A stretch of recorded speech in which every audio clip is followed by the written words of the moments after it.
So the second tutorial is on the soil link measurements, and let's have a look at the video for that one.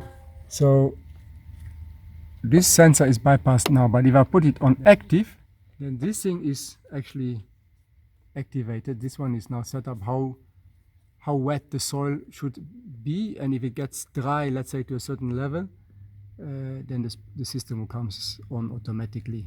And that is for example for the zone 2, with the second valve will be on that soil moisture thing, and that thing is actually in the ground there. We put it in there, but I must show you when I'm in Katima, because we also have one in the greenhouse. So this is your soil click with the sensor and the blue box you saw in the video.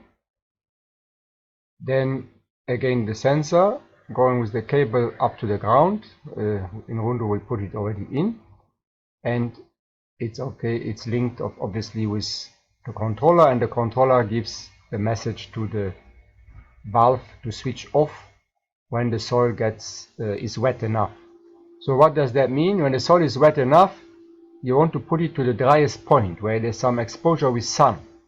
If it's on a wet area or where there's shade, it will switch off too early, and all the other zones also will switch off. That's what it means here.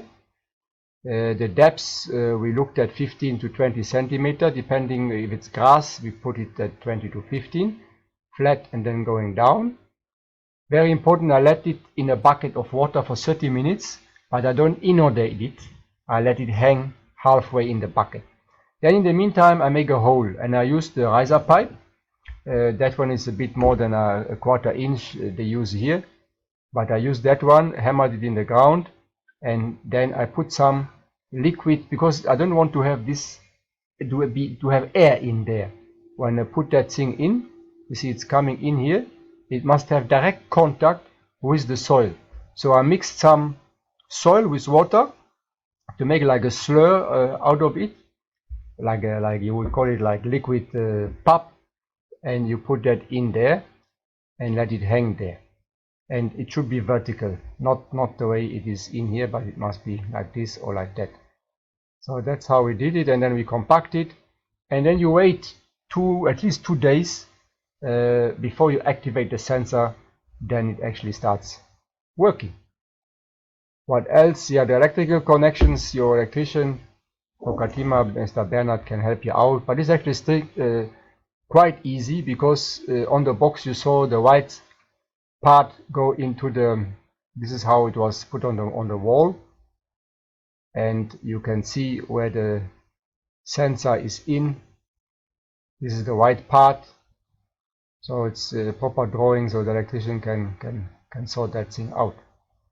I think that's all you need to know. Now on the operation, this is actually nothing else than what you would see with your tensiometers, where you have a gauge, and the gauge goes from 10 centibars to 100. So each of this line is a 10 centibar.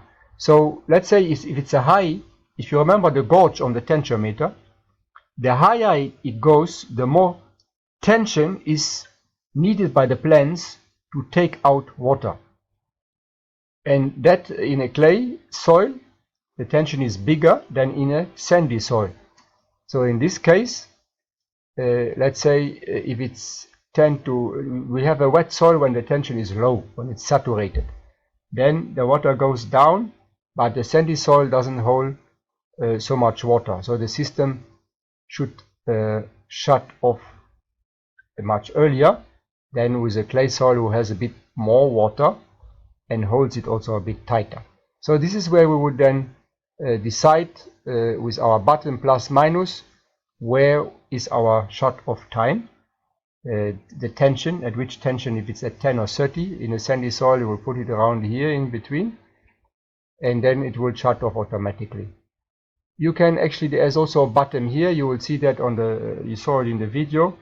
If you press that one longer, it will give you actually what is the existing tension or the soil moisture in the soil, and you can actually record that just like with the tensiometer and put it on a graph as portfolio of evidence.